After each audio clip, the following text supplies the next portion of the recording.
కొనసాగుతుండటం అంటే నిజాలు చెప్పే గొంతుకుల్ని రెడ్ బుక్ పేరుతో పోలీసుల యొక్క కాకి చొక్కాలని అడ్డం పెట్టుకొని తప్పుడు కేసులతో నిజం గొంతు నొక్కే ప్రయత్నం ఇవాళ రెడ్ బుక్ మాటున నారా చంద్రబాబు నాయుడు గారి ప్రభుత్వం చేస్తున్నటువంటి పరిస్థితులు ఇంకా ఇంకా ఇంకా కొనసాగుతుండటం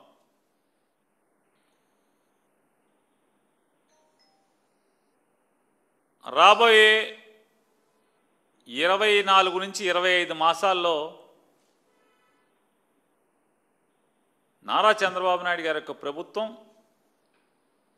పాతాళానికి పడటానికి ఇవన్నీ దోహదపడే అంశాలుగా ప్రజలు గుర్తిస్తున్నారు.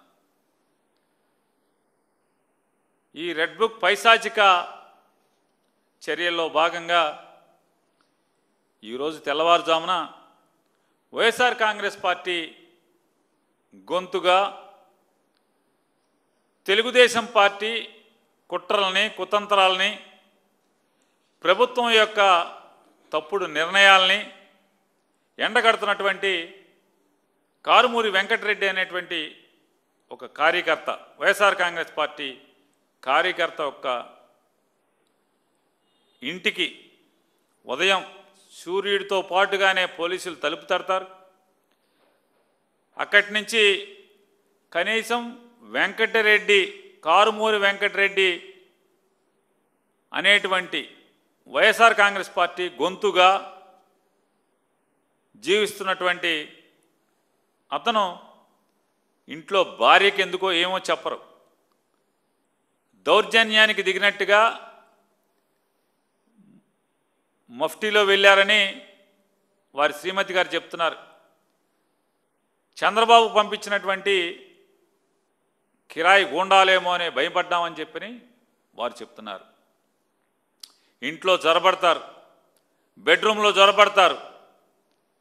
కనీసం ఎఫ్ఐఆర్ కాపీని చూపించి అమ్మ మీ భర్త గారిని లేపుకురండి, లేదా మీ ఇంటి ఆయన్ని పిలవండి, కారుమూరి వెంకటరెడ్డి గారిని పిలవండి, ఆయన మీద కేసు అయింది, మేము అరెస్ట్ చేసి తీసుకెళ్తున్నాం, ఇదిగో నీకు నోటీస్ ఇస్తున్నాం అని చెప్పని ఏమాత్రం కూడా చట్టం మేరకు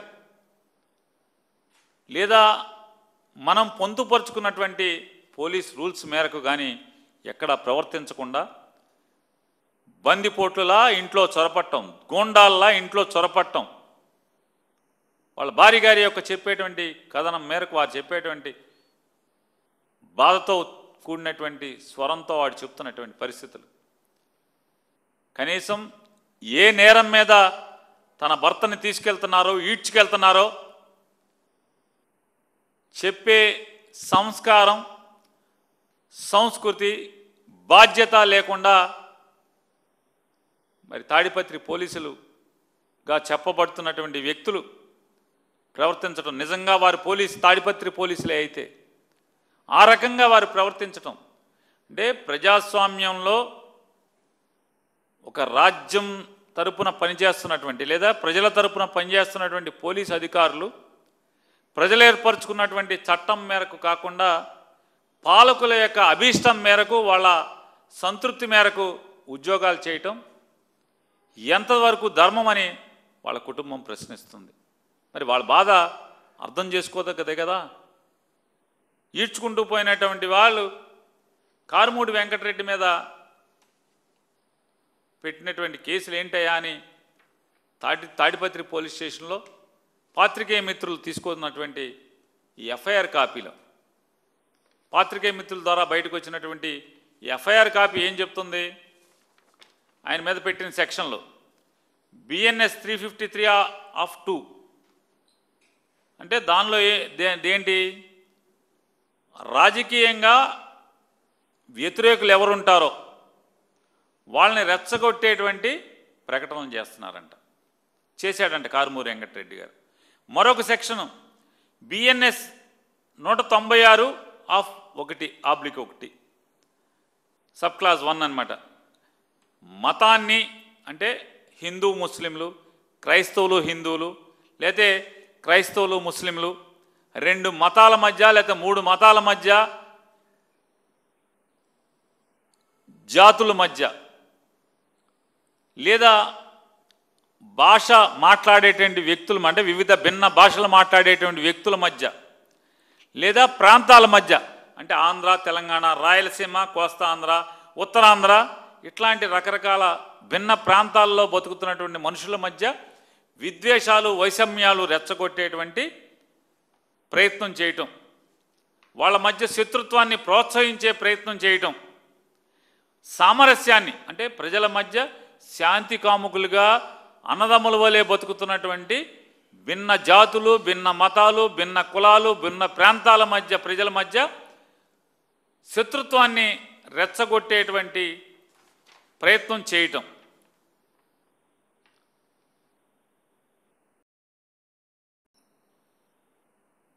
బిఎన్ఎస్ఎస్లో అనేటువంటి 352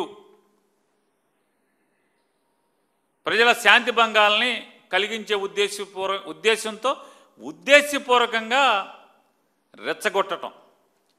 అలాగే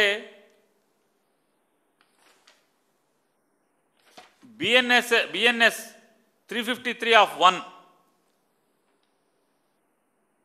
ప్రజా దుష్ప్రవర్తనకు కారణమయ్యే ఉద్దేశంతో తప్పుడు ప్రకటనలు చేయడం, పుకారులను లేపటం, లేదా నివేదికలు చేయడం, ఇట్లాంటి అంటే ప్రజల్ని రెచ్చగొట్టి తద్వారా వాళ్ళ దుష్ప్రవర్తనకి కారణమయ్యేటువంటి ప్రకటనలు చేయటం. ఈ సెక్షన్ల కింద కారుమూరి వెంకటరెడ్డి గారి మీద కేసులు కట్టారని తాడిపత్రి పోలీసుల ద్వారా విలేకరులు దీన్ని బహిర్గతం చేసినటువంటి సోషల్ మీడియాలో దీన్ని ప్రాచుర్యంలోకి తీసుకొచ్చినటువంటి ఎఫ్ఐఆర్ కాపీ అయితే ఈ సెక్షన్లో కారుమూరి వెంకటరెడ్డి గారి మీద. అంటే ఉద్దేశం ఏంటి? దాంట్లో ఏముంది? కారుమూరి వెంకటరెడ్డి గారు ఏం సమాజంలో జాతులు, కులాలు, మతాలు మధ్య ఏం వైషమ్యాలు రెచ్చగొట్టాడు? ఏం మాట్లాడాడు? ఏమన్నాడు? తాడిపత్రి సమీపంలో రైలు పట్టాల పక్కన ఉన్నటువంటి పోలీస్ అధికారి సతీష్ కుమార్ గారి యొక్క మరణం ప్రభుత్వ హత్యేనని అనుమానంగా ఉంది అని చెప్పి మాట్లాడాడు. ఏం తప్పేంటి దాంట్లో? ఎందుకు తప్పు కాదు?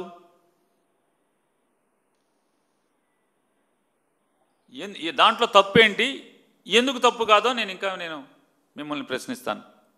మీ ద్వారా, ఈ మీడియా ద్వారా ఎవరైతే కారుమూరి వెంకటరెడ్డి గారి మీద కేసు కట్టారో ఆ పోలీసు కేసు కట్టినటువంటి అధికారి గారిని కూడా మేము ప్రశ్నిస్తాం, అడుగుతాం. సమాధానం చెప్పండి. మీరు ఎంత పచ్చి పాపం అంటే వీళ్ళు చేసేటువంటి దుర్మార్గం. అంటే వెంకటరెడ్డి ఏం చేస్తున్నాడు? నిద్రపోనివ్వట్లేదు.